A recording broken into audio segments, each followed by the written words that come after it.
구조를 줬다면 이제는 내 속에 있는 죄들을 좀 벗어버리는 시간이 되었으면 좋겠어요. 이 시간하고 다음 시간까지 거의 죄, 회개 뭐 이런 얘기가 계속 나올 것 같은데 좀 무거운 주제일 수 있지만 반드시 거쳐가야 될 문제입니다.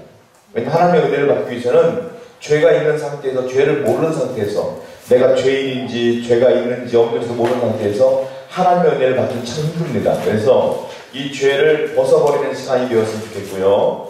그 죄가 무엇인지 내가 짓고 있는 것이 죄인지 아닌지 이런 개념들을 잘 알아서 좀 회개를 하는 시간이 됐으면 좋겠어요.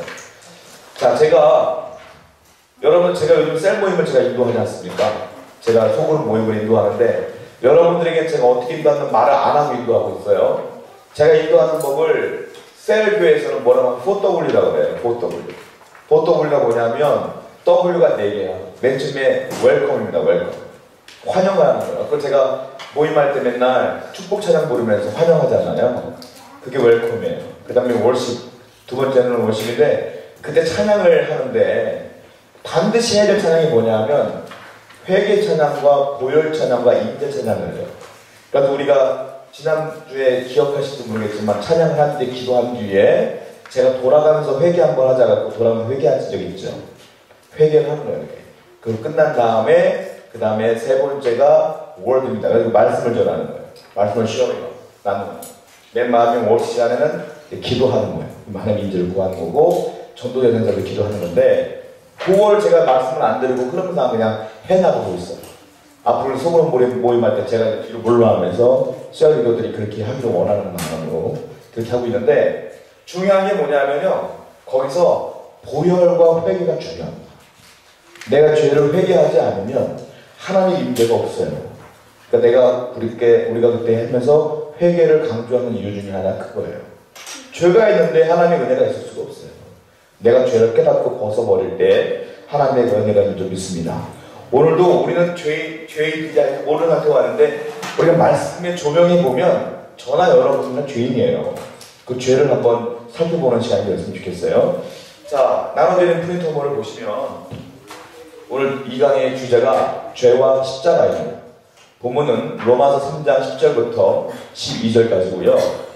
아마 기록되어 있을 거예요. 한번 같이 읽어봤으면 좋겠습니다. 10절부터 12절까지 한 목소리 읽습니다. 시작. 기록된 바 의인 없나니 하나도 없으며 깨달은 자 없고 하나님을 찾는 자 없고 다 치우쳐 가지로 불리하게 되고 선전하는 자는 없나니 하나도 없다. 자, 첫 번에 사도 바울이 뭐라고 말하냐면 의인은 없나니 하나도 없다. 단정하고 시작합니다. 의인은 없다라고 시작하는 거예요. 인류에 의인은 하나도 없다라고 시작하는 거예요. 사람은 의인은 없는 거예요. 다 죄인인 거예요. 그러니까 여러분들이 그걸 기억해야 될 게 때로는 좀 못나 보이고 성격 괴팍한 사람이 있어요. 근데 그걸 정적으로 수근수근거리는데 되돌아봐야 될 게 당신도 똑같다는 거예요. 그럴 수가 없어요. 다 똑같은 거예요. 의인은 없어요. 내가 그 사람과 좀 도드라지지 않은 것 뿐이지 다 똑같아. 여러분들 좌우를 보시면 좀 마음에 드는 부분도 있지만 마음에 안 드는 부분도 있을 거예요. 이 사회 가족들도. 그러나 다 똑같아. 서로 그걸 인정하고 너도 죄인 나도 죄인 다 은혜 받을 죄인 이렇게 생각하고 시작하면 너무 행복할 것 같아요. 우리 공동체가. 알겠습니까? 그렇게 믿고 시작했으면 좋겠어요. 비판, 비난 이런 거 없었으면 좋겠어요. 우리에는. 자, 여러분들 그 자유와 해방, 영적인 자유와 해방을 위해서는요 반드시 거쳐야 되는 게 있는데 죄로부터 자유해야 되는 거예요. 그래야 진정한 자유와 진정한 해방이 있다는 거예요. 죄의 결과는 굉장히 처참합니다. 인류 역사상 최초의 죄를 지은 아담과 하와 얼마나 결과가 처참합니까? 에덴동에 쫓겨나고 땅이 엉겅퀴로 가득하고 노동의 고통과 해산의 고통을 받으며 죽음의 고통까지도 얻게 되잖아요. 굉장히 심각한 어려움이 있다는 거예요. 자, 1번부터 보겠습니다.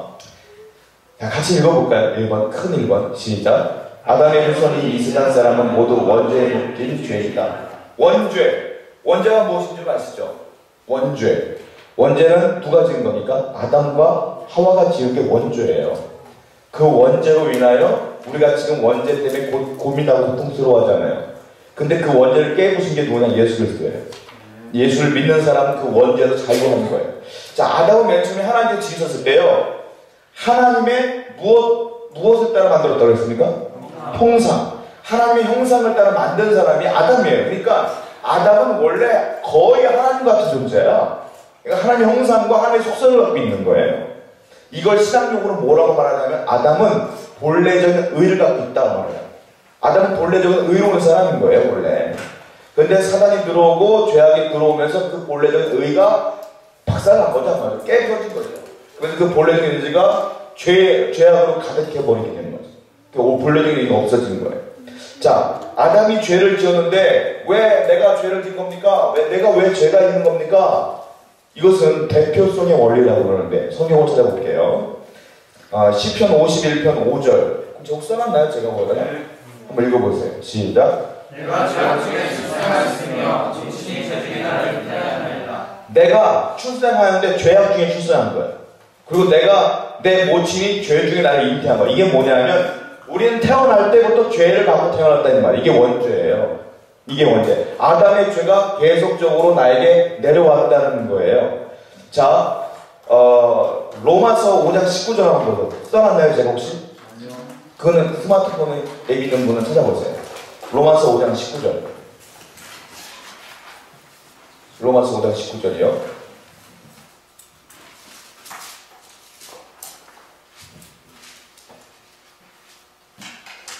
자, 로마서 5장 19절 말씀 같이 읽습니다. 시작. 한 사람의 순종치 아니함으로 많은 사람이 죄인 된 것 같이 한 사람의 순종하심으로 많은 사람이 의인이 되리라. 이게 무슨 말이냐면 여기 맨 처음에 나온 한 사람은 누구냐? 아담을 말해요. 한 사람이 순종치 아니함으로 많은 사람이 죄인 된 것 같이 두 번째 나온 한 사람, 이분은 누구냐? 예수 그리스도예요. 예수 그리스도께서 순종하심으로 십자가에 돌아가심으로 많은 사람이 의인이 되리라. 그 말이에요. 이게 대표성이야, 대표성. 아담은 죄인의 대표고 또 예수님은 의인의 대표인 거예요. 자, 히브리서에 보면은 예수님을 뭐라고 표현하냐면 제2의 아담이라고 해요. 제2의 아담. 제1의 아담은 누구예요? 창세기에 나온 아담이 제1의 아담이고 제2의 아담은 예수님이에요. 그러니까 제1의 아담이 우리에게 준 건 죄인 거예요, 죄. 그 제2의 아담은 뭘 줬느냐? 그 원죄를 깨부순 거예요. 우리에게 구원을 준 거예요. 그러니까 아담, 대표성의 원리를 가지고 제1의 아담, 제2의 아담 이렇게 말하고 있는 겁니다. 자, 2번 볼게요. 2번 같이 읽습니다. 시작. 아담이 범한 원죄의 출발은 하나님 앞에 높이 못하는 뭘 것 같아요? 교만입니다. 교만함 때문이었다. 여러분들이 교회에서 많이 듣는 얘기 중에 하나는 교만 이런 얘기인데요. 이게 굉장히 중요한 문제입니다. 뭐냐면 원죄의 출발은 교만이에요. 죄의 출발은 교만이에요. 그러니까 교만이 굉장히 우리에게 심각한 문제를 가져주는 거예요. 왜 교만했습니까? 하나님과 같이 되려고 했던 그 교만함 때문에 선악과를 먹은 거잖아요. 교만함이 원죄의 출발점이라는 거예요. 교만함이 굉장히 심각해요, 우리에게. 교만 누가 집어넣느냐? 사단이 집어넣어서 그 성경 말씀 나와 있죠? 창세기 3장 5절부터 7절 같이 한번 읽어볼게요. 시작. 너희가 그것을 먹는 날에는 너희 눈이 밝아져 하나님과 같이 되어 선악을 알 줄 하나님이 아심입니다. 여자가 그 나무를 본즉 먹음직도 하고 보아직도 하고 지혜롭게 할 만큼 탐스럽게 한 나무인지라. 여자가 그 열매를 따먹고 자기와 함께는 남편에게 주매 그도 먹은지라. 이에 그들의 눈이 밝아져 자기들이 벗은 줄 알고 무화과 나무에 불렸고 치마로 삼았다. 제가 구약성경 얘기하면서 제가 예제를 드린 것 중에 하나가 그 있죠. 죄가 하나님, 인간, 자연. 뭐가 죄라고 했어요? 원래는 하나님, 그 다음에 인간, 자연, 이게 창조 섭리인데 만약에 하나님과 인간이 같은 위치에 있다면 죄라고 했죠. 자연이 하나님과 같은 있는 것도 죄예요. 그죠? 지금 아담과 하와는 피조물이에요. 피조물인데 이 사람들이 하나님과 같이 되고자 선악과를 먹은 거예요. 이게 죄 중에 죄인 거예요. 내가 피조물인데도 불구하고 하나님과 같이 되려고 한 거야. 이게 교만합니다. 이 교만함. 이것 때문에 죄가 사단이 우리 안에 들어간 거고, 아담 안에 집어넣은 거고, 그것 때문에 원죄가 지금까지 흘러내오는 거예요. 자, 교만한 사람의 특징이 있습니다. 제가 말씀드린 데가 여러분 한번 체크해 보세요. 내가 교만한 사람인지, 겸손한 사람인지. 첫 번째 증상, 잊어버려요. 잘 잊어버려요. 뭘 잊어버리느냐? 신명기 8장 14절 보세요. 뭘 잊어버리느냐? 신명기 8장 14절. 자, 읽습니다. 시작. 두렵건대 내 마음이 교만하여 네 하나님 여호와를 잊어버릴까 하노라. 뭘 잊어버려요? 여호와 하나님을 잊어버린다는 거예요. 교만한 사람들은 하나님을 자주 잊어버립니다. 그냥 직장 생활하다가 삶을 살다가 자주 잊어버립니다. 하나님을. 겸손한 사람은 하나님을 잊어먹지 않습니다. 시시때때로 하나님 도와주세요, 하나님 나를 살려주세요 기도하지, 교만한 사람은 자꾸 잊어먹어요. 내 일에 집중하다 보면 내가 지금 혼자 힘으로 잘 사는 줄 알아요. 힘들 때만 가끔 생각나지. 교만한 사람은 하나님을 잊어버려요. 여러분 일주일 삶 가운데 하나님을 기억하십니까? 매일같이? 과연? 매일같이 하나님 묵상하며 말씀을 묵상하며 기도하며 사는지, 아니면 내가 바쁘다는 이유로 하면 완전히 잊어먹겠다가 주말에 돼야지 교회 가야지 하고 오는지 잘 생각해봐요. 만약 하나님을 일주일 내내 잊어먹고 하다가 일주일에 한 번만 딱 기억한다면 어쩌면 당신의 마음도 당신도 모르는 사이에 교만함이 있는 거예요. 하나님 없어도 돼 라는 교만함이 암묵적으로 있는 거예요. 그러다 보니까 기도하지 않는 거지. 이 사람이 교만한 사람이에요. 두 번째, 교만한 사람은 어떤 사람이냐면요, 남을 해쳐요. 교만한 사람. 유익을 주지 않아요. 자, 시편을 찾아보세요. 시편 119편 69절 보세요. 시편 119편 69절 보세요. 자, 한번 읽어볼까요? 69절. 시작. 교만한 자들이 거짓을 지어 나를 치려하였사오나. 예, 교만한 자가 어떻게 나를 친다 이거예요. 자, 85절도 보세요. 85절. 85절 시작. 주의 법을 따르지 아니하는 교만한 자들이 나를 해하려 공동을 한다니라. 교만한 자가 어떻게 나를 해하려고 한다. 교만한 사람은 남에게 유익을 주는 존재가 아니에요. 남을 해치는 자예요. 여러분들은 과연 남을 돕는 자인지 유익을 주는 자인지 해치는 자인지 잘 생각해봐요. 하나님의 사람들은 많은 사람에게 도움을 주고 유익을 주고 그들의 영혼을 하나님께로 인도하는 자가 되어야 된다는 거예요. 그런 사람이 겸손한 자고 하나님의 사람이다 이거예요. 자, 교만하면 또 어떤 사람이냐? 언어가 달라집니다. 언어가. 어떤 언어를 하냐면 사람을 볼 때요, 쟤는 왜 저거밖에 안 되지? 왜 쟤는 저걸 못할까? 비난과 비판의 언어를 바뀌어요. 마치 자기는 다 하는 것처럼. 왜 저게 왜 안 달까? 왜? 자기가 볼 때는 답답하지만 그 언어 자체가 교만한 언어라는 거예요. 제가 성경 말씀에 있다가 깨달은 것 중에 하나가, 제 집사람에게 얘기했지만, 예수님이요, 제가 사복음서를 묵상하다 보니까 충격적인 사실을 발견했어요. 뭐냐면, 예수님이요, 제자들을 책망합니다. 책망하죠. 왜 기도 안 해? 책망해요. 너희 믿음이 이것밖에 없어? 책망합니다. 그런데 그 책망의 내용을 잘 보면요, 베드로 성격 어때요? 급하죠? 베드로 성격 어때요? 다혈질이죠? 너 성격 왜 그러니? 너 성격 욱하니? 너 급하니? 이런 걸로 비난한 적 한 번도 없어요, 예수님. 뭐가 좀 비난해? 왜 기도 안 하니? 왜 하나님 안 믿니? 영적인 거 가지고는 책망하셔요. 그러나 성격적인 부분들 가지고는 절대로 얘기 안 해요, 예수님. 아시겠습니까? 우리는 예수를 본받아야 돼요. 교만한, 쟤왜 저러지? 쟤 저게 문제지? 스스로도 남에게도 그런 말 하면 안 돼요. 그 교만한 사람, 겸손한 사람은 그 타인을 인정할 줄 알아야 돼요. 품을 줄 알아야 돼요. 할렐루야. 우리 서로 사랑하고 인정하고 품읍시다. 사람은요, 내가 내 눈으로 다른 사람 보면 부족한 거 투성이에요. 마음에 안 드는 거 투성이에요. 제 눈을 열어보면요, 마음에 안 드는 거 투성이지 않겠어요? 그 말합니까? 말하지 않죠. 왜? 다 사랑을 품어야 되고 우리가 서로 인정해야 될 거 아니겠어요? 영적으로 잘못된 건 분명히 얘기해야 돼요. 그러나 그렇지 않고 성격적인 부분이나 이런 것들은 가족 환경 때문에 어쩔 수 없는 부분들이 많거든요. 인정하고 서로 사랑하는 우리 세우는 가족 되기를 축원드립니다. 자, 또 교만하면 어떠냐? 영적으로 굉장히 둔감해집니다. 자, 고린도전서 5장 2절 한번 보세요. 고린도전서 5장 2절. 고린도전서 5장 2절 보세요. 자, 함께 읽습니다. 시작. 그러므로 너희가 우리는 교만하여서 어찌하여 통하니 여기지 아니하고 그의 남자를 너희 중에서 쫓아내지 아니하였느냐. 죄를 지은 사람이 있어요. 이단들이 있어요. 그런데 이 사람들이 좋은 게 좋은 거 넘어가는 거야 그냥.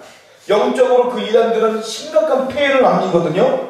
교회가 무너질 수 있는 거거든요. 그런데 그냥 좋게 이렇게 넘어가는 거야. 그러니까 사도 바울이 화가 났어요. 야, 어째 그걸 넘기느냐? 왜 그들 너에게 물리치지 않았느냐? 왜 물리치지 않았냐면 영적으로 둔감해진 거거든요. 영적으로 둔감해 있기 때문에 그래요. 제가 사역할 때 그 청년 중에 하나가, 여자애가 이쁜 애가 나왔어요. 정말 이쁜 애가 왔어요. 걔 이름도 기억해요. 여러분들이 실명을 얘기하지 않지만 예쁜 애가 왔는데 나중에 그 믿음도 되게 좋아 보여. 나한테 와서 사역하게 돼하고 막 믿음이 조금 거듭해요. 나는 그 믿음이 좋아 보였지. 근데 어느 날 눈빛을 보는 게 이상한 거야. 내 마음속에. 아니나 달라요? 리더 중에 하나가 와서 나한테 얘기하더라고. 그게 이상하다고. 그가 어떻게 이상하게 하나님 얘기하는데 어떤 할아버지가 자기 돈을 줬다는 거예요. 할아버지가 자기 돈을 줬대. 아, 그러구나 넘어간다는데 그게 하나님이었던 거야. 그러니까 하나님은 할아버지라고 표현하고 그 할아버지가 맨날 왔다 갔다 한다고 이런 식으로 얘기하니까 문제가 있잖아요. 나는 캐치가 바로 왔거든. 영이 좀 혼란스럽구나. 그 눈빛을 딱 보고 개인 면담을 하는데 눈빛이 이상해. 하고 일단 기도하자. 기도하는 가운데 영적으로 예민하니까 팍 오는 거야. 영이 안 맞는 거야 나하고. 귀신 들린 거야. 한마디로 말하면 영이 안 맞아. 대적 기도를 하고 심각하게 기도를 하고 내보냈어요. 내보냈는데 내가 누명을 많이 썼어. 소년을 내쫓았다. 응? 내쫓았다. 하고 비난과 엄청난 시험들이 나한테 많이 왔어. 날 미워하는 사람들부터 시작해서 왜 사람을 내치냐 목사가 돼서. 아니거든. 걔가 있으면 영적으로 다 죽게 생겼거든. 여기 많지가 않으니까. 내보내고 심각한 어려움이 내가 치한 적이 있었어요. 근데 그것 때문에 기도하고 나중에 다들 오해를 풀고 알게 됐지만 뭐 자세하게 말할 수 없지만 걔가 나한테 저주 문자도 보내고 뭐 몇 월 며칠 죽는다고 하고 맨날 그렇게 나한테 내가 그냥 살아있었으니까 그런 애였거든. 그러니까 내가 깨달은 게 뭐냐면 야 영적인 리더는 예민하지만 그렇지 못하면 둔감하잖아. 둔감하니까 내 마음 몰라주는 거야. 또 이해를 못 해주는 거야. 내가 얼마나 외로웠는지 알아 그때? 시간이 흐르니까 알더라고. 나중에 여러분 영적인 예민함과 영적인 둔감은 심각한 거예요. 여러분들 기도해야 될 때 영적으로 예민하게 기도하셔야 돼요. 내게 공격이 사람이 왔는데 그걸 모른다. 막 죽는 거야 영혼이. 그걸 알아야 돼요. 바로 너를 알아야 돼. 그 아는 걸 어떻게 해야 돼? 하나님 물어봐야지 계속. 하나님 날 도와주세요. 도와주세요. 겸손하게 무릎 꿇지 않으면 몰라요. 내가 스스로 잘난 척하고 살아다니면 그 어떤 공격이 와도 몰라. 하나님 안 가르쳐주니까. 영적인 예민함을 위하여 기도 많이 하셔야 됩니다.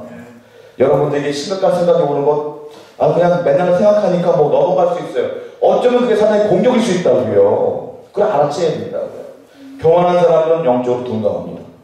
영적으로 예민한, 겸손한 세워능교회 성도 되기를 축원드립니다. 자, 또 한번 볼게요. 다음에 3번 한번 읽어보겠습니다. 시작. 사람들은 끊임없이 하나님을 대적하며 인본주의와 자기중심에 가벌가벌 싸웠다. 자, 교만하면 하나님을 대적합니다. 하나님을 대적할 수밖에 없어요. 겸손한 사람은요 하나님께 도움을 구합니다. 근데 교만한 사람은요 내가 높기 때문에 하나님이 안 보여요. 대표적인 사람이 누구냐면 그 다니엘서 5장에 나오는 벨사살 왕이 나와요. 거기 보면 벨사살 왕이 어떻게 교만하냐면 성전에 그릇들이 있거든요. 성전 그릇들이 있는데 자기가 하나님을 무서워하지 않는 거야. 내가 권력이 있고 힘이 있으니까 왕이니까 자기가 그 성전 그릇을 다 갖고 와가지고 술을 갖다 해요. 술 따르고 당당하게 먹으면서 깔깔대고 하나님 비웃어요. 그러면서 귀족들 첩들 다 불러다가 이걸 다 먹어. 그래가지고 그 사람들 다 같이 하나님의 성전의 그릇을 가지고 술을 팍 먹어. 근데요 갑자기 그 순간에 어떤 일이 벌어지지 아십니까? 손가락 하나 나와서 글을 막 써. 여기다가 환상주. 그게 쓴 글이 뭐냐 아십니까 혹시? 메데 대겔 뭐죠? 메데 대겔 봐야겠다. 우바르시. 메데 대겔 우바르시. 딱 써요. 뜻을 모르겠는 거야. 그러니까 다니엘이 해석합니다. 메네는 뭐냐면 하나님께서 당신을 버리셨다. 당신의 나를 버리셨다. 대겔은 뭐냐? 저울 있죠. 저울을 딱 놓고 함량 미달인 거 있죠. 함량 미달. 메네 대겔. 당신의 함량 미달이기 때문에 하나님이 버리셨다. 우바르시는 뭐냐? 나라를 쪼갰다. 그러니까 하나님은 당신이 합리한 미달이기 때문에 나를 쪼개서 당신을 버렸다. 결국 그날 밤에 어떤 일이 벌어지냐면 벨사살 왕이 죽어버렸어요. 죽고 그 나라가 당나라로 속국이 되어버려요. 여러분 그렇습니다. 교만한 사람은 하나님 대적하지만 결과는 뻔해요. 죽어요. 하나님을 대적하고 교만한 사람은 하나님 떠납니다. 하나님은 겸손한 사람과 함께 하세요. 아담 하나님이 지었잖아요. 얼마나 이뻤겠어요. 얼마나 하나님께서 아담 지어놓고 행복했잖아요. 그런데 우리 하나님은 그가 교만해지니까 그가 죄악의 가운데 있으니까 그 사랑했던 아담도 버리는 게 하나님이세요. 하나님은 교만한 사람 버려요. 겸손하게 언제나 겸손하게 하나님께 무릎을 꿇는 여러분 되기를 축원드립니다. 세미얼 보랭글이라는 분이 있는데요. 이분이 도끼하고 나무꾼 이야기를 썼어요. 뭐라고 썼냐면 도끼가 어느 날 자기가 나무를 다 쪼개버리니까 교만해진 거예요. 그 도끼가 말해요. 이 나무 내가 쪼개서. 근데 이 작가가 뭐냐면 이게 교만이라는 거예요. 왜냐하면 이 도끼가 나무를 잘 쪼개기 위해서 이 나무꾼이 도끼를 만들고 그 나무꾼이 도끼를 매일같이 갈았다는 거예요. 그리고 나무꾼이 도끼로 여기를 지금은 잘라보겠다 해서 집중적으로 쪼은 거 아니에요. 여기. 그 나무가 넘어간 건데 도끼는 착각을 하는 거야. 내가 잘라서 내가 쪼겠다고.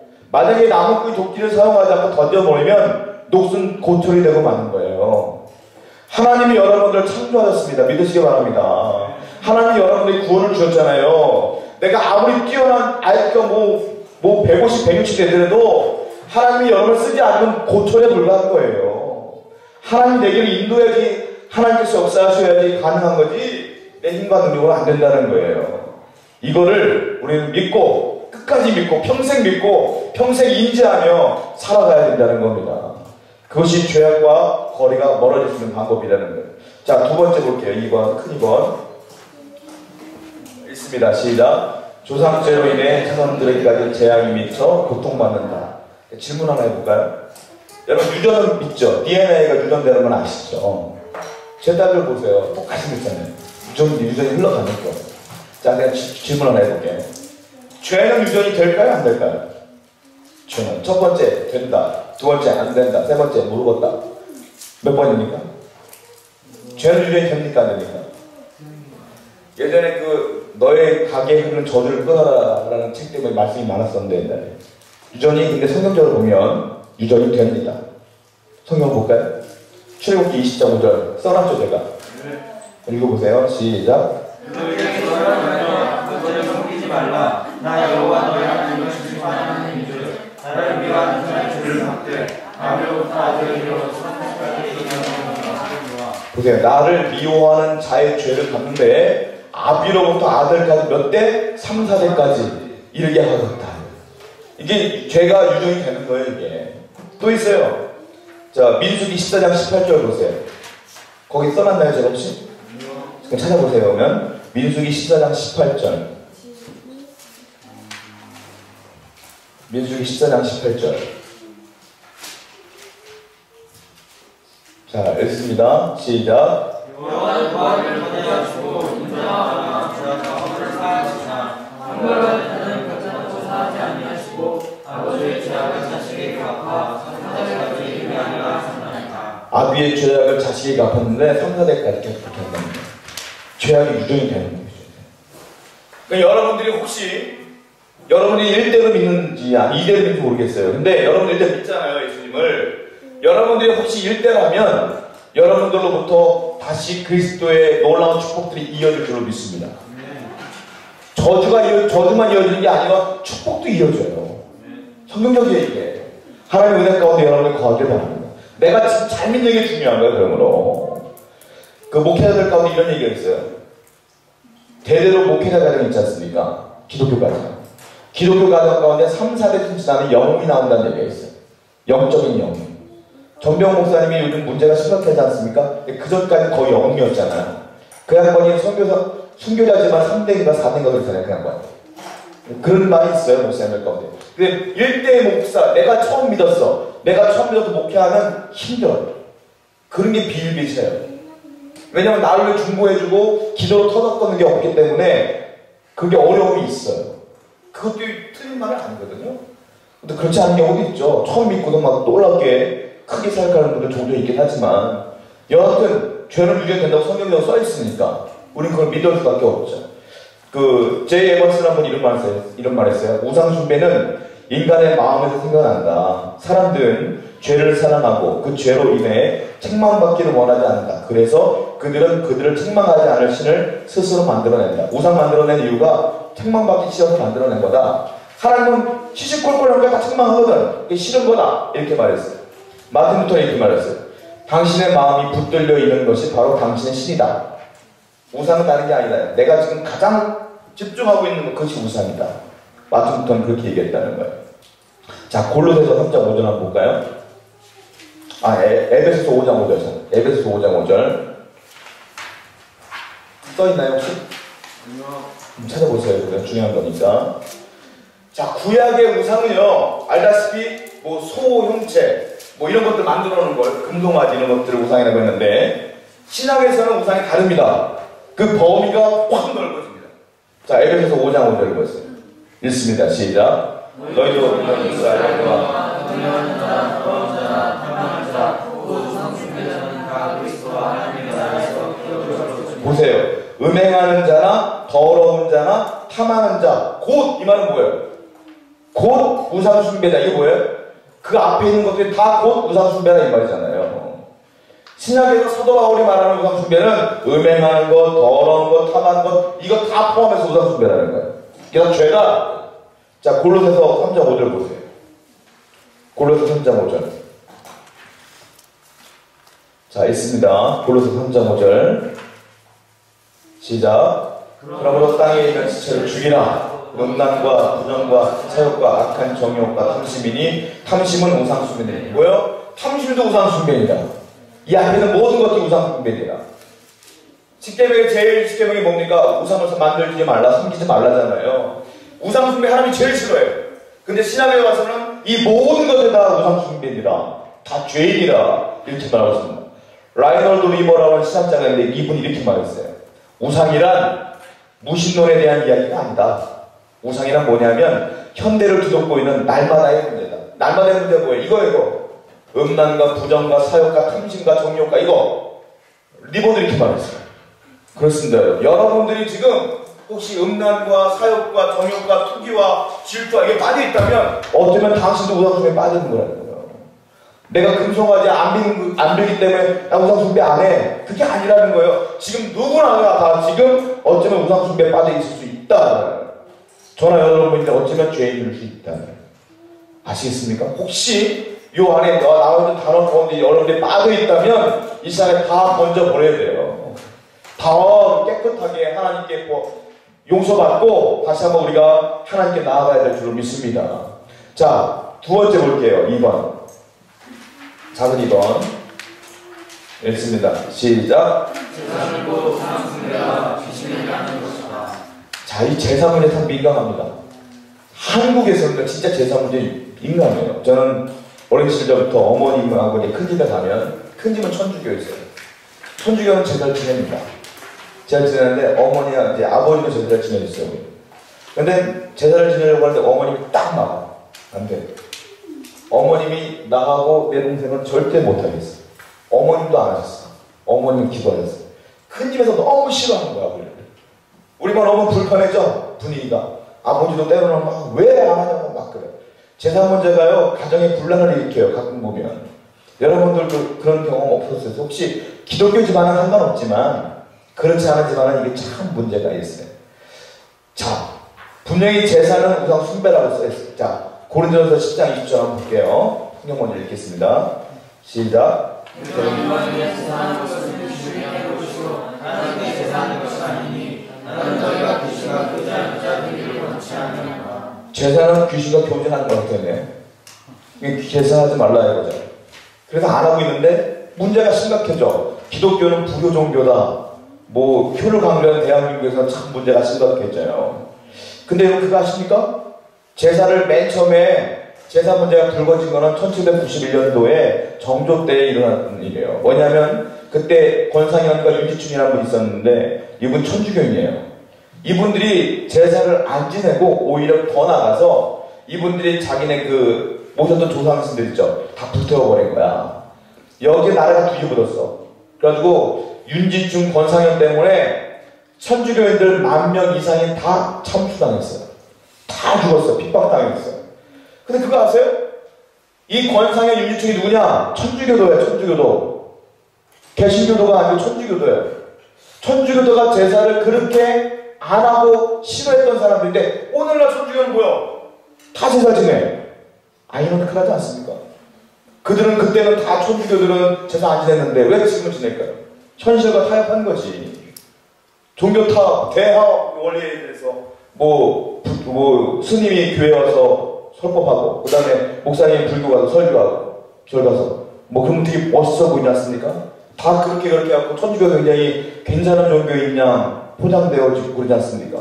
근데 예전에는 안 그랬다는 거예요. 맨 처음에 제사 문제를 처음 일으킨 건 천주교였다는 거니까요. 그 사람들은 믿음으로 지켰다니까 그렇게. 근데 더 웃긴 건 뭔지 아십니까? 제사가 우리 대한민국의 고유한 명절이 아니에요. 원래 중국에서 시작된 거예요. 중국에서부터 유교가 대한민국으로 오면서 중국에 있던 한 사람이 자기 부모한테 세례상전에 되게 못했어. 말씀만 버렸어. 돌아가신 뒤에 후회가 되니까 제사를 그 사람이 처음 지낸 거예요. 주공이라고 하는 사람이 처음 제사를 지낸 거예요. 근데 그것이 마치 효인양 대한민국에 와서 그것이 전통처럼 제사가 굉장히 효의 상징인 것처럼 우리에게 지금 표면적으로 드러나는 건데 그거 아세요? 기독교는 불교의 종교가 아니라 효의 종교입니다. 사실. 왜냐? 10계명 중에 4계명은 하나님을 향한 계명이에요. 4계명은 안식일을 거룩히 지키라 여기까지. 5계명은 인간과 인간의 관계의 계명이에요. 근데 5계명 첫 번째 인간과 인간의 관계 그 계명 중에 첫 번째가 뭐냐? 네 부모를 공경하라예요. 살인하지 말라보다 먼저 나와 있어요. 네 부모를 공경하라. 그리고 성경 잠언서를 보고 성경 아무 데를 봐도 다 네 부모에게 순종하라, 공경하라 그러지 않습니까? 기독교야말로 효의 종교예요. 기독교는 무슨 효에? 살아 계셨을 때 잘하자야. 기독교는. 돌아가신 뒤에는 하나님께 최선을 다하는 거예요. 부모님도 우상이 되는 거예요. 그러니까 그들 돌아가시 전에 최선을 다해 사성기다가 기독교고 그러니까 그게 진짜 효 아니고 돌아가신 뒤에 잘못하면 뭐가 중요합니까 그게. 여러분 만약 재산 문제가 불거진다면 제 얘기 그대로 정하세요. 기독교야말로 효의 종교입니다. 기독교야말로 살아진 전에 부모님께 잘하자는 종교예요. 근데 분명한 것은 제사는 안 돼요. 이거 분명하셔야 돼요. 진리는 타협하는 게 아닙니다. 기억하시기 바랍니다. 혹 여러분들 제사했던 분이 계시다면 끊어버렸으면 좋겠어요. 그냥 욕을 먹든 말든 끊어. 욕도요 먹다 보면 안 해. 나중에 먹다 보니까 안 하더라도 나중에 그냥 그러니 해. 그러니까 여러분들 꼭 여러분 결단하며 하나님의 은혜 가운데 거하기를 축원드립니다. 자, 세 번째 볼까요? 3번 한번 읽습니다. 시작. 집안이 가로는 저주입니다. 저주로 고통받는다. 집안이 저주로 고통받는다. 이게요 아까 죄는 유전적인 눈이 있다고 했지 않습니까? 이게 계속 하나님을 못 믿는 집안들은 이 저주에서 대표적인 집안이 누구냐? 우리 집안이에요. 우리 집안. 우리 집안은 원래 기독교 집안이 아니라 남녀호랑교 믿었던 집안이거든요. 일본 종교. 외할머니 독실했어요. 집 안에 산당이 있었어요. 왜냐면 그 점쟁이들이 그 믿으면 좋아진다 해가지고 그냥 전적으로 믿었어. 우리 어머니를 믿었고 다 믿었어. 근데 어머님이 혼자 우리 동생 아팠을 때에 친구들이 이제 새벽 기도를 가지 않습니까? 새벽 기도를 가요. 전자는 우리 어머니 안 넘어가는 거야. 새벽 기도를 가. 근데 내 동생이 아팠어. 돈이 없네? 당장 응급실 가야 되는데 돈 빌리러 교회를 쫓아간 거야, 새벽 우리 어머니. 돈 빌리러 쫓아갔다가 예배 끝나고 돈 빌려야지 앉아있다고 은혜 받았어, 우리 어머니. 새벽 기도 때. 그리고 뒤집어지고 그날 처음 간 교회에서 방언 터지고 떼굴떼굴 부르고 난리 나가지고 그때 돌아와서 나, 내 동생 다 교회에 집어넣은 거야. 근데 난 모태 신앙이 아니야 그랬어. 나는 유치원 때부터 다닌 거야. 그때부터 다닌 거고 우리 집은. 그때도 어머니 때부터 끊어졌고 그 다음에 2대 내가 목사가 됐고 동생은 사모가 됐고 지금 그리고 지금 외가 쪽은 남녀호랑교 믿었던 그 집은 전부 다 우리 전도를 다 해갖고 다 기독교 권사님 되셨고 시전 되셨고 이렇게 되고. 근데 기독교인이 아니었을 때 우리 삼촌 귀신 들려가지고 우리 지금 요양 오셨어요. 요양. 우리 어머니 맨날 밤마다 기도하시고 맨날 교회 있었는데 그 삼촌도 집사님 되셨고 지금. 그리고 우리 집도 하나님 믿지 않았을 때는 그렇게 경기도 힘들었어요. 남들 다가갈 때 우리 아버지는 걸어다녔고 너무 힘들었어. 근데 예수 믿고 하나님이 얼마나 불쌍히 보이셨는지 아버지가 자전거를 타시더니 좀 이따 오토바이를 타시더니 승용차를 타시더니 조금 좋은 차를 타시더니 안정적으로 하나님 경제도 이렇게 해주시고 남들 보일 때도 야 저 집은 예수 믿고 잘 됐어 이런 소리가 들리고 그렇게 하나님 만드셨다. 여러분 집안이 죄로 가득하면 고통스러워요. 그런데요 그 끊는 유일한 방법은 따라와요. 뭐야? 예수를 믿으면 돼요. 내가 예수를 잘 믿기 시작하면 되는 거예요. 그때부터 축복이 시작되는 거예요. 할렐루야. 여러분들이 그 저주를 끊어버리는 주인공이 되시기를 축복드립니다. 내가 그 저주를 끊어야 돼요. 예수 잘 믿으면 되는 거예요. 그냥 다른 거 없어요. 자 4번 같이 읽어보겠습니다. 4번 시작. 버리지 않으면 상속된다. 같이 일어나는 것을 깨달아. 죄는 버려야 돼요. 제가 계속 말하는 것처럼 유산, DNA가 유전되는 것처럼 유전될 수 있다고 말씀드리지 않습니까? 대표적으로 성경에 나와 있는 사람이 누구냐? 헤로드 왕이에요. 헤로드 왕. 자, 본문 보세요. 마태복음 2장 1절, 3절까지 같이 읽겠습니다. 시작. 헤로드 때 예수께서 유대 베들레헴에 사시니 왕과 박사님이 예루살렘에 이르러 말하되 유대인의 왕은 나시니가 어디 계시며 우리가 음방에서 그의 별을 보고 그에게 경배하러 온 거라니 헤로드가 온 예루살렘이 듣고 소문하니라. 여기서 헤로당은요 예수님이 탄생했다는 소식을 듣고 베들레헴에서 2살 밑에 어린아이들을 다 죽였지 않습니까? 그 사건 기억하시죠? 이 헤로당이 큰 죄를 졌어요. 여기서 끝나지 않아요. 그의 아들이 누구냐? 헤로드 안티파스야. 헤로드 안티파스가 한 일이 뭐냐 하면 자기 형의 와이프를 자기가 가로치고 자기가 부인으로 삼아버렸어요. 그때에 헤로디아의 딸이 춤을 춥니다.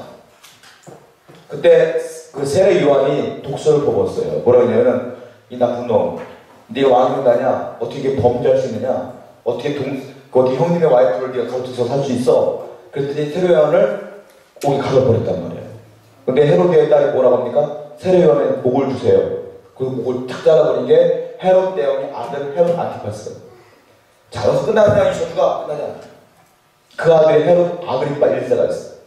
헤롯 아그리파 1세는 뭐냐? 그 야고보서 있죠. 야고보 성경에 예수님의 형제 야고보, 제자 야고보 말고 형제 야고보가 초대교회 리더였어요.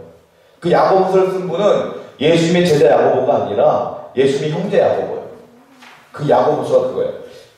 초대교회 위대한 리더였던 야고보, 낙타 무릎이라는 책을 기억하십니까? 혹시 무릎이 낙타 무릎처럼 됐다고 기도 많이 했던 그분이 이 야고보예요. 그 야고보를 죽이는 사람이 헤롯 아그리파 1세. 그리고 사람들이 와 열광하니까 좋네. 베드로도 죽이자. 베드로를 옥에 가뒀어요. 내일 죽이는 거야 베드로 이제. 그런데 하나님의 은혜로 천사가 옥문 열어주고 탈출시키죠. 그 사건 기억하시죠? 그 장본이 누구냐? 헤롯 아그리파 1세. 헤롯 대왕의 손자예요. 손자. 여기서 끝나나요? 끝나지 않습니다. 그 아들 헤롯 아그리파 2세가 있어요. 아그리파 2세는 뭐하냐? 사도 바울 있죠. 사도 바울을 그렇게 죽이려고 했었던 게 누구냐? 헤롯 아그리파 2세예요. 대대로 하나님과 대적했던 집안이 되어버렸어. 죄를 털어내지 않으니까, 회개하지 않으니까 대대로 저주받는 거예요. 영적으로. 여러분 누군가는 이걸 끊어야 됩니다. 누군가는. 여러분들 그 대대로 하나님의 은혜 가운데 있다면 감사하십시오. 만약 그렇지 않다면 여러분들이 끊어내 보내십시오. 하나님의 은혜가 여러분부터 출발할 줄 믿습니다. 이런 믿음이 있습니다라는 거예요. 자, 5번 읽어볼게요. 시작. 쓴뿌리도 상속된다. 자, 본문 읽어봅니다. 시작. 너희는 돌아보아.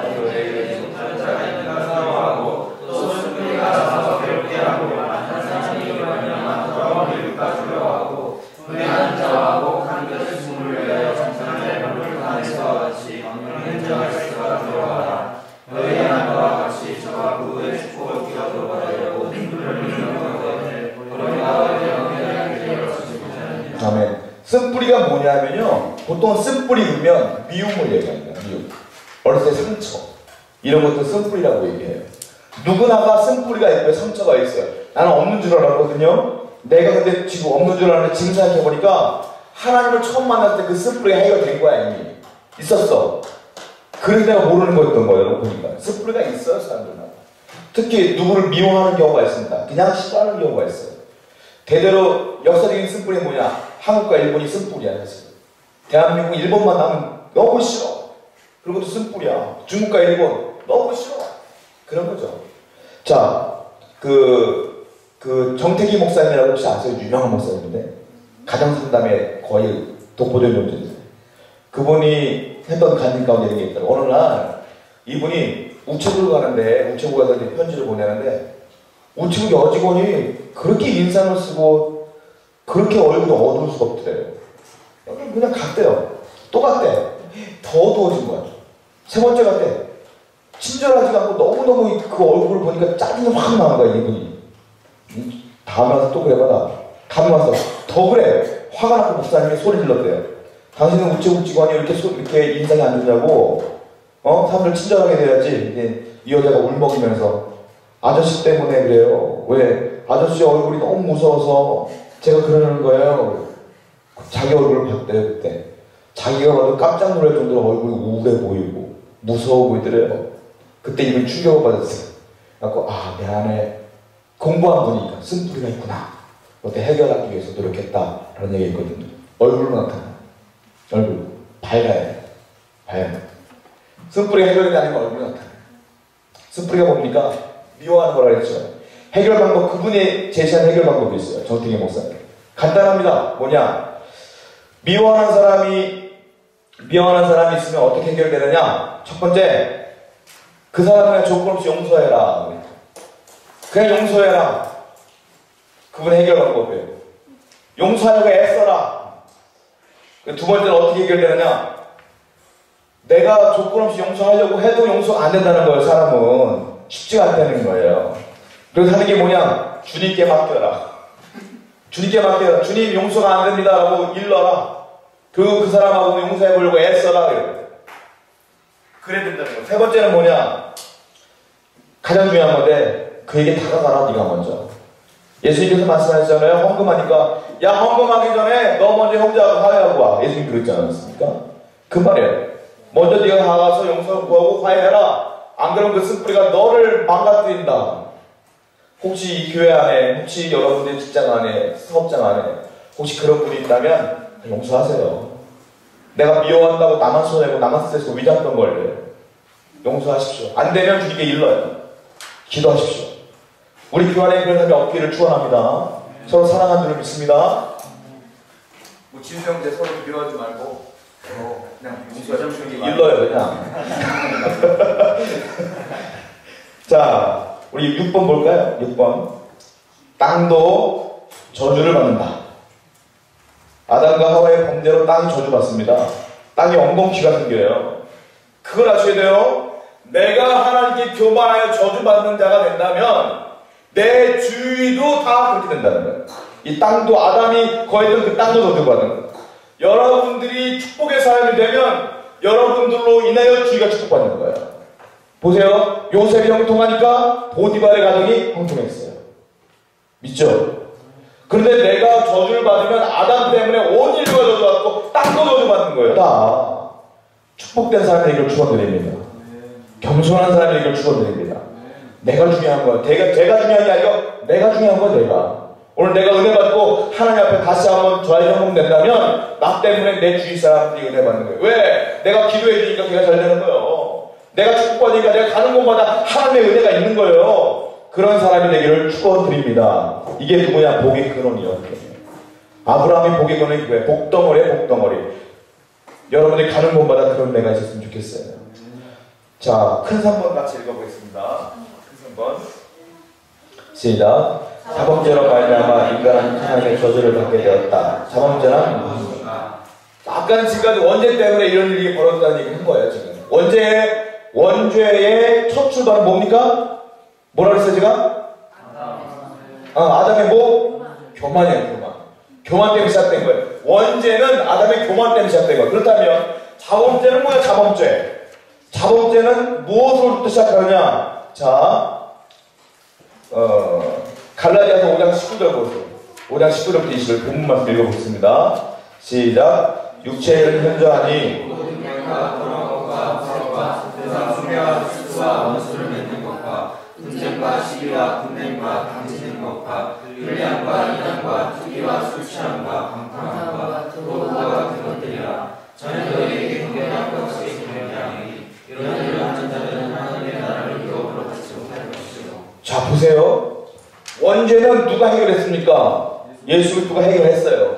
그래도 우리 안에 죄가 있습니다. 그게 뭐야? 그게 자범죄예요. 자범죄. 자범죄는 뭐냐면 성경에 이렇게 하지 말아라, 이렇게 하지 말아라, 이렇게 하지 말아라 써있죠. 다 우리 받지 않습니까? 여러분 성경은 봐야 될 의무가 여기 있는 거예요. 왜? 성경에서 하라, 하지 말라 이걸 알아야지 따를 거 아닙니까? 성경을 안 보고 어떻게 하나님 말씀대로 살 수 있겠어요? 올 한 해 통독하시기 바랍니다. 창세기부터 요한계시록까지 통독합시다. 해봅시다. 다시 한번 펴붙입시다. 한번 해봅시다. 알아야 따를 거 아니야. 알아야. 자, 자범죄는요 교만으로부터 시작하는 게 아니라 뭐로부터 시작하냐면 불순종으로부터 시작하는 거예요. 원죄는 교만으로부터 시작했지만 자범죄는 불순종으로부터. 어떤 불순종? 하나님이 야 호색하지 말아라, 우상 숭배하지 말아라 했죠. 근데 나는 호색한 자가 되는 거야. 나는 음란한 자가 됐어. 이건 알면서 지은 자가 되는 거예요. 이건 뭐야? 하나님 말씀을 안 따른 거잖아요. 이게 불순종이에요. 성경을 많이 읽어야지 의롭게 살 수 있는 거예요. 결국 어쩔 수 없어요. 알아야 돼, 알아야 돼. 성경을 사랑하시기 바랍니다. 불순종이 굉장히 위험한 거예요. 우리가 늘 배웠던 거, 교만, 불순종, 그냥 매달려서 넘어가는 문제가 아니라 진짜 중요한 문제, 이 두 가지는. 교만과 불순종은 정말 해결해야 될 문제인 거예요. 자, 1번. 가로 1번 읽을게요. 정욕. 정욕 밑에 있는 거. 첫 번째 뭡니까? 음행. 음행은 뭐냐면요. 오늘 뭐 노골적으로 다 얘기해볼까. 음행은 와이프 외, 남편 외에 외도를 말해요. 외도. 다른 여자, 다른 남자, 성적인 교감을 이루는 거. 그 음행을 말해요. 대한민국 참 지저분합니다. 제가 군대가 처음 갔을 때 충격을 받았어요. 그때가 제가 94년도 3월 군번이에요. 1994년도 입대했는데 지금보다는 그래도 괜찮았어요. 지금은 워낙 문화가, 인터넷 문화가 발달하고 음주 문화가 발달해서 그런지 몰라도 더 그런 것 같아요. 예전에는 그래도 좀 덜했어. 그때는 인터넷도 없었어요. 우리는 모뎀을 했어요. 모뎀. 전화 모뎀. 인터넷 조금 하면 막 전화비 뭐 수십만 원 나오고 이런 거 있었어요. 느리기는 되게 느린 거 있었어요. 2메가 3메가짜리 다운받으면 진짜 수십만 원 나왔어. 전화기 요금이. 그때 94년도에 처음 입대했는데 내가 이제 군으로 입대했다가 법무로 착출당해서 6주 훈련받고 장흥교도소를 딱 들어갔는데 우리 부대원에 80명이었어요. 정원이. 근데 일병부터 마지막 수교까지 딱 보는데 남자들이 다 남자잖아. 군대에 나한테 묻더라고요. 너 여자 경험 있니? 나한테 묻더라고요. 나는 이미 하나님을 경험했던 사람이기 때문에. 없는데요? 야, 네 나이가 몇인데? 그때 내가 몇이었어? 22였나? 21였나 그랬어요. 당연히 없어야 되는 거지. 나는 그때 그렇게 됐거든.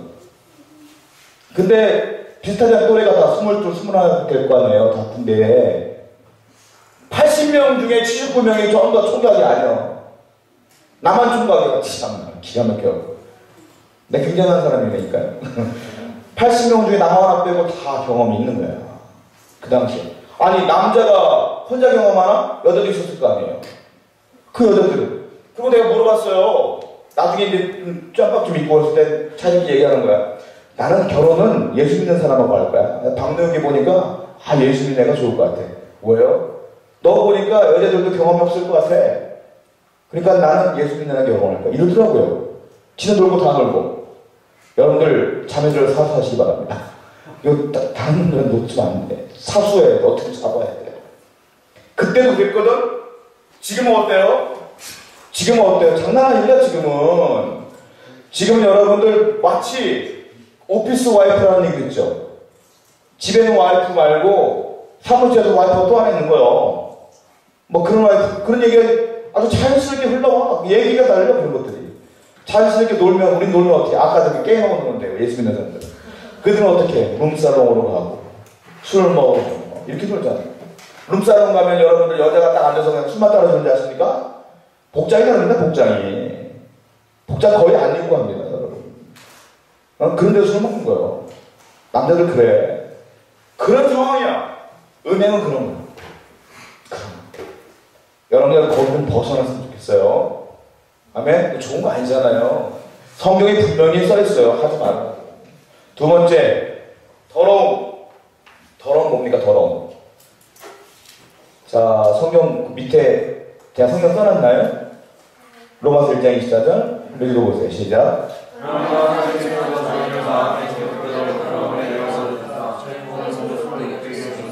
정욕대로 더러움에 내버려뒀다. 이게 뭐냐면 쉽게 말하면 이거야. 그 사람이 아닌 인터넷 매체, TV, 음란한 TV 이런 것들 있죠. 이런 것들 더럽다고 생각하시면 돼요. 이런 걸 얘기하는 거예요. 이런 거는. 남자들은 그런 게 굉장히 유혹이 많습니다. 우리 남자들은. 뭐 어쩔 수 없어요. 그 본능이야. 그래도요, 한번 애써봅시다. 여러분. 할렐루야.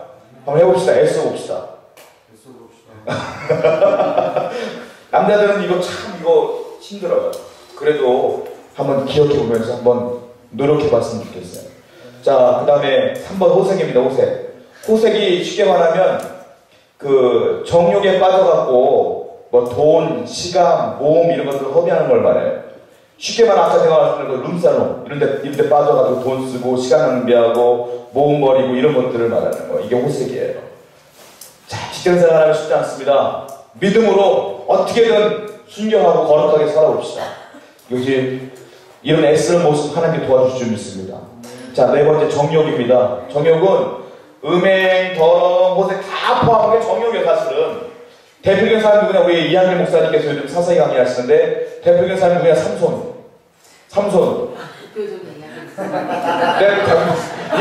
이한길 목사님이 사사기를 설교하시는데 그 중에 나오는 사람 이름 삼손.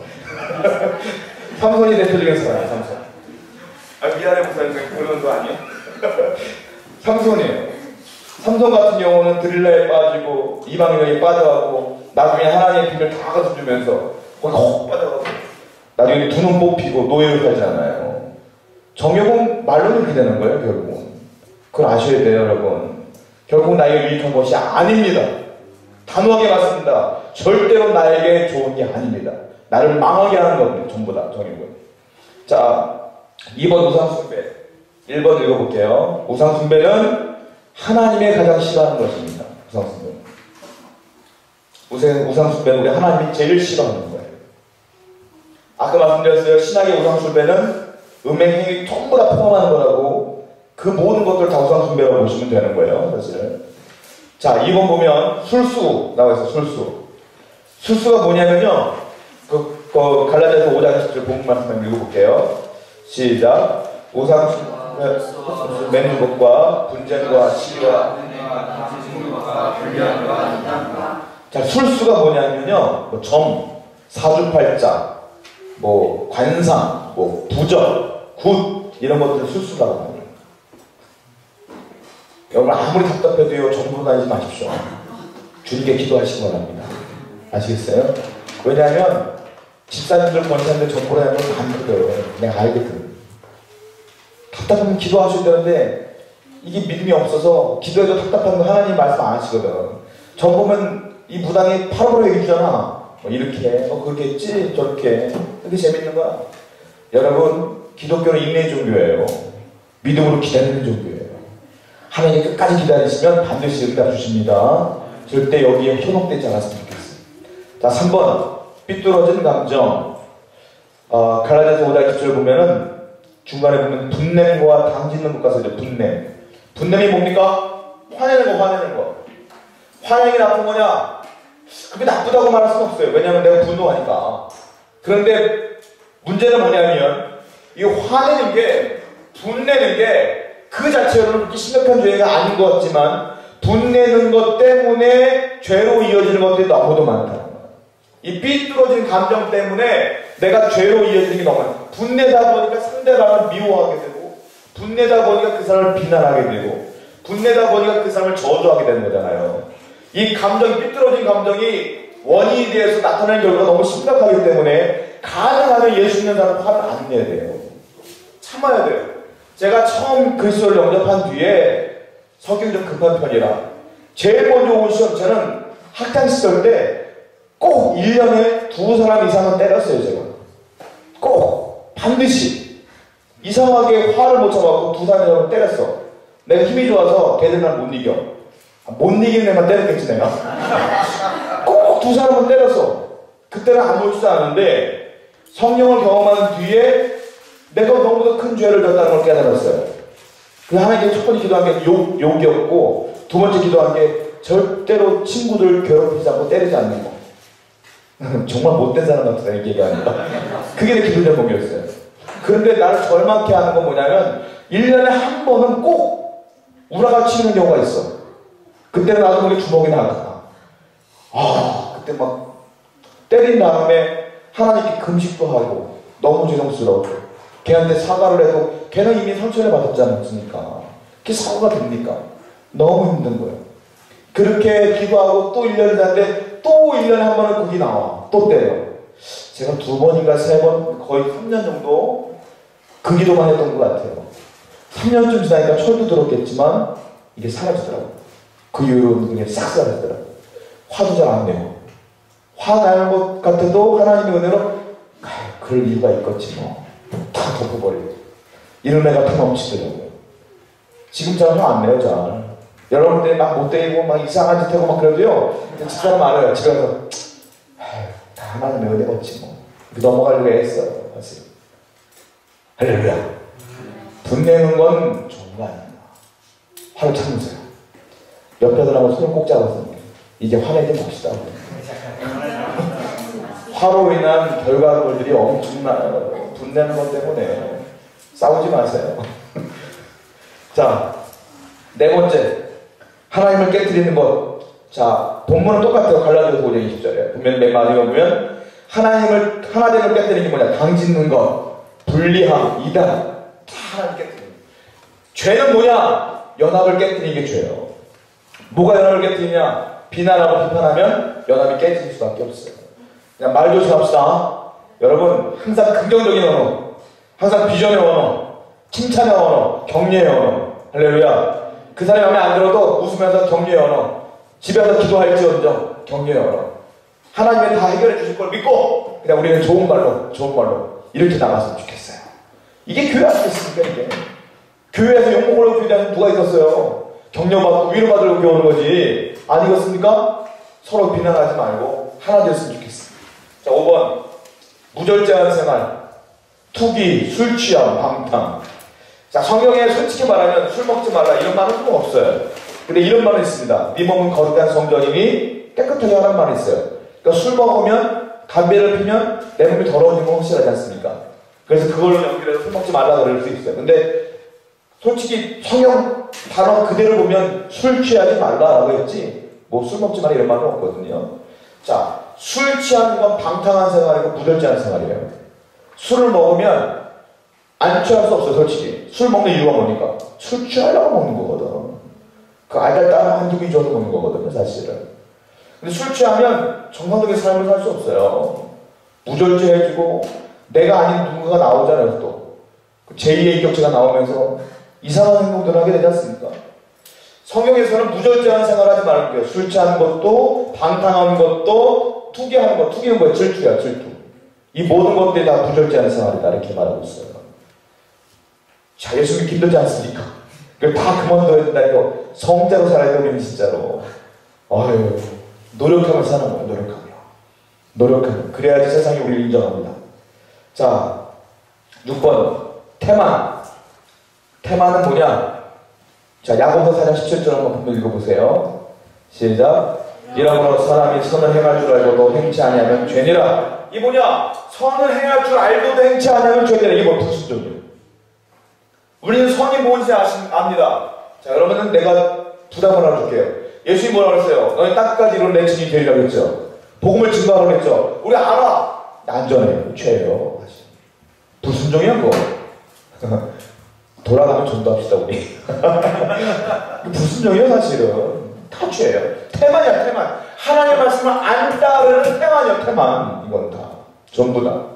자, 7번 말로 짓는 죄. 뭐 저주, 모독, 원망, 불평, 거짓말, 소문, 거짓말, 비판 다 말로 짓는 죄. 자, 8번 마음의 태도와 행동으로 짓는 죄. 본문 말씀 읽어볼게요. 8번 마가복음 7장 10절 시작.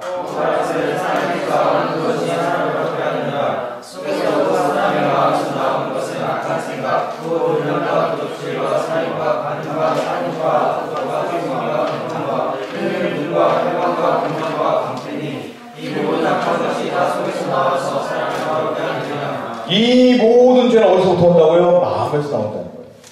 마음에서 뭘로 표현해요? 말로 표현해요. 말로. 여러분들이 말로 표현하는 그 모든 것들 내 마음속에 나오는 건데 마음속에 나오는 건 진심이잖아요. 주님은 내 마음을 감찰하시는 분이에요. 그럼 말로 던진다는 것은 내가 툭 던지지만 그 말에 진심이 있고 그 진심을 주님께서 아셔요. 말 조심하셔야 돼요. 그러니까. 좋은 말만 해야 돼요. 은혜로운 말만 해야 돼요. 자매님, 형제님, 내가 기도하겠습니다. 사랑합니다. 축복합니다. 내가 계속 세뇌하는 이유 중에 하나가 이게 말로 하다 보면 진심이 된다니까. 이게 나중에 진심으로 좋게 보인다니까. 우리의 불만이 있어도 끄집어내지 않았으면 좋겠어요. 그게 중요해요. 자, 네 번째, 거의 다 끝나갑니다. 죄의 결과는 무엇인가? 첫 번째, 어떻게 해요? 하나님과 분리됩니다. 죄는 하나님을 분리시켜요. 죄는 하나님과 관계를 막아버립니다. 사사기 59장 2절 한번 읽어봅니다. 시작. 오직 너희 죄악이 너희와 너희 하나님 사이를 떼었고 너희 죄가 그 얼굴을 가려서 너희를 붙지 않으시게 함이니. 죄악 때문에 아담과 갈라진 거예요. 죄악 때문에 하나님과 내가 갈라지는 거예요. 자, 두 번째 있습니다. 시작. 인간관계가 형제적으로 인해 사람들은 분리된다. 그냥 쭉 읽어볼게요. 시간이 없기 때문에. 3번 시작. 죄책감에 시달린다. 마음의 평안과 기쁨이 사라진다. 죄를 지으면 인간관계가 그 가인과 아벨 있죠. 가인과 아벨. 아벨의 형제 가인의 죄로 인하여 형제 간의 관계가 깨어지는 경우가 있지 않습니까? 그 인간관계를 말하는 거거든요. 그 형제도요, 가족들 보면 사이가 좋은 가족도 있는데 이 갈라지는 가족들이 있더라고요. 어려운 경우가 종종 있어요. 보면 형제 간에 하지 말아야 할 것 때문에 가족이 깨진 경우도 굉장히 많아요. 둘 중에 하나가 누군가 죄를 진 거야, 자기들 가운데. 그런 경우가 종종 많아요. 근데 하나님이 원하시는 건 형제끼리도 화목하길 원하시잖아요. 형제끼리도. 자, 3번 죄책감에 시달린다. 여러분, 죄를 지으면요, 제가 아까 말했던 것처럼 친구 때렸을 때 내가 죄책감에 시달린 것처럼 당연히 죄책감이 오는 게 정상입니다. 죄책감이 오면 내 안에 그게 빠져나가. 뭐가 빠져나가세요? 평안함과 행복함이 빠져나가요. 여러분이 죄악에 있으면 죄책감 때문에 난 평안할 수가 없어요. 내가 평안하려면 돈은 좀 없어도요, 가진 건 없어도 주님을 잘 섬기는 사람은 평안합니다. 시편에 보면 하나님은 사랑하는 자에게 잠을 주셨다는 말을 썼어요. 그 말을 오해해서 야, 많이 자면 행복한 거구나. 잠깐만, 그게 아니야. 그게 뭐냐면 내가 지금 적에게 애워싸움을 당해도 내가 지금 실패의 구렁이에 빠져서도 나는 잘 될 수 있다. 이게 뭐예요? 그럼에도 불구하고 난 평안하다 이거 아닙니까? 하나님이 주는 축복은 평안함이다. 평안. 행복하시기 바랍니다. 평안하시기 바랍니다. 죄책감에서 벗어나시기 바라요. 자, 5번. 그 마지막은 죽음이다. 무슨 죽음? 영적인 죽음이다. 죄악의 결과는 결국 죽음이다. 원죄의 결과도 죽음이요, 자범죄도 계속 짓다 보면 내 영혼이 죽어버리는 거예요. 죄의 문제 해결되지 않으면 내가 생동력 있게 거룩하게 하나님의 사람들께 능력 있게 살 수가 없습니다. 오늘 이 시간에 여러분들 죄악 가운데 있는 여러분들이 다 모든 걸 벗어버리는 시간 됐으면 좋겠어요. 6번. 누구나에게나 죽음이 찾아오면 죽음이 외면 뭐해? 심판대 앞에 씁니다. 분명히 말씀하셔서 심판대가 있어요.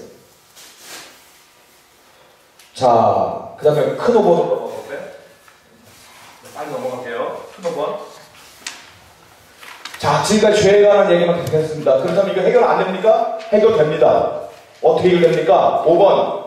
죄에서 벗어나 하나님의 영광을 누리며 살 수 있는 길이 있는가? 그 길은 무엇인가? 첫 번째 뭐라고 써있습니까? 읽어보세요. 시작. 피 흘림 없이는 상황을 받지 못한다. 피 흘림. 다른 말로 보혈.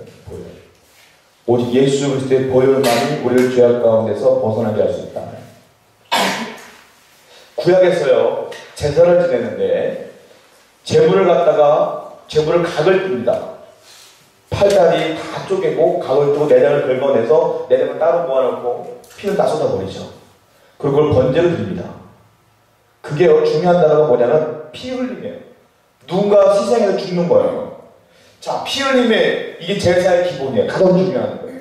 나 대신 동물이 죽은 거지 않습니까? 그래서 내가 대신 용서받는 거예요. 이게 피 흘림이에요, 제사가. 예배는 그러므로 희생이 있는 거예요. 예배는 대충 아주 졸다 가는 게 아니야.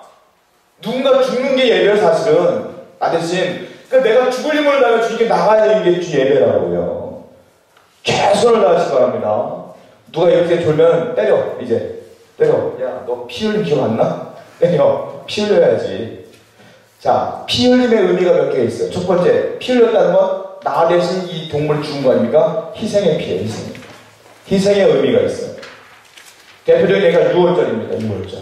어린 양의 피를 발랐다는 것은 6월달이 그 어린 양이 죽은 거예요. 나리시대. 그래서 그 피를 문설주에 발랐을 때에 죽음의 근대가 넘어가고 나한테는 그 죽음이 없었지 않습니까? 그게 6월절이잖아요. 그 6월절이 희생의 피의 의미가 있는 거라는 거예요. 두 번째, 속죄의 의미가 있어요. 이 피는 1년에 한 번 이스라엘 대속죄일이 있습니다. 대제사장이요, 지정소로 들어가서 이스라엘의 모든 죄악을 짊어지고 와서 예배를 드립니다. 그때 대제사장이 안 나오면 죽는 거예요. 방울이 울리면 산 거고, 방울 소리가 안 들리면 죽은 거예요. 그때 끈을 잡아 당겨서 대제사장을 끄집어 내는 거 얘기했었나요? 저번에? 기억하시죠? 다? 자, 그렇게 되는 거예요. 자, 이게 뭐냐? 어떤 동물이 죽음으로 말하면 내 죄가 속죄나. 이 피 흘리면 그런 의미가 있어요. 제 구약의 제사는 그런 의미가 있다는 거예요. 세 번째는 뭐냐? 이 희생으로 말하면, 이 피로 말하면 내가 정결케 된다는 의미가 있어요. 예수 그리스도가 나 때문에 보혈을 흘렸다는 건 그 피 흘림 때문에 내가 주님의 희생으로 인하여 내가 용서받고 정결케 된다는 의미가 있는 겁니다. 구원받는 의미가 있는 거예요. 주님의 그 피 흘림은 위대한 거예요. 그 보혈은 위대한 거예요. 예수 그리스도의 그 십자가가 다시 한번 기억되는 날 되기를 축원드립니다. 얼마나 위대한 일입니까? 그 보혈이. 두 번째, 예수님이 우리 죄를 담당하시고 그 대가를 치르셨습니다. 그 십자가의 죽음 아닙니까? 그것이. 세 번째, 죄인임을 인정하며 죄를 고백하고 구원을 선물로 받으라. 간단한 겁니다. 우리는 오늘날 예수님이 길을 다 만들어놨어요. 우리는 원죄가 있었고 죄악이 많은데 예수님이 구원받을 길을 다 만들어놨어요. 뭐냐? 예수님이 나를 대신 피를 흘렸고 다 용서해 주셨어요. 다만 예수님이 십자가에 못 박혀 돌아가신 것을 내가 인정하고 믿기만 하면 되는 거예요. 이걸 못 믿기 때문에 구원은 너무 간단하지 않습니까? 그 주님을 고백하면 되는 거예요. 믿으면 되는 거예요. 오늘 그 고백이 다시 한번 여러분에게 진실로 나가길 원해요. 정말 그 고백이 정말 여러분들의 삶을 바꾸고 싶습니다. 그리고 여러분 주위에 그 고백을 하지 못하고 믿지 못하는 사람에게 이 예수님을 소개시켜드리지 않겠어요? 그것이 굉장히 중요하지 않겠냐고요. 그들은 지금도 원죄 가운데 있잖아요. 예수를 안 믿으니까. 우리는 자범죄 문제 때문에 고백하지만 그들은 원죄 문제까지 있지 않습니까? 자, 16번 보겠습니다. 예수님께서는 우리의 죄를 어떻게 감당하셨습니까? 자, 본문 말씀 읽어볼게요.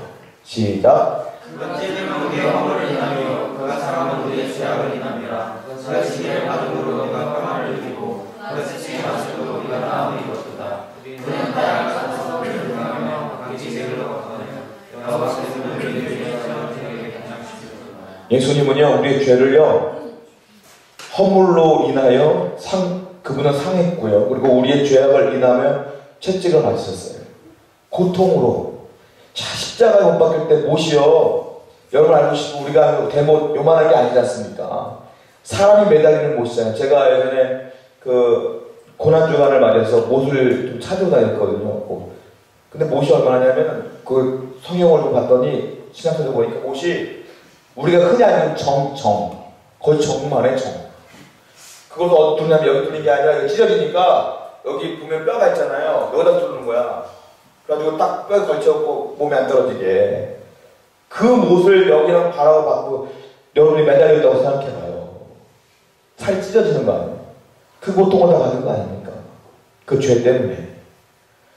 그런데 우리는 지금 계속 호의호식하면서 예수님 맨날 이저거 먹어가면서 즐겁게 먹고 싶은 거 먹고 즐기고 이런 거 아니겠어요?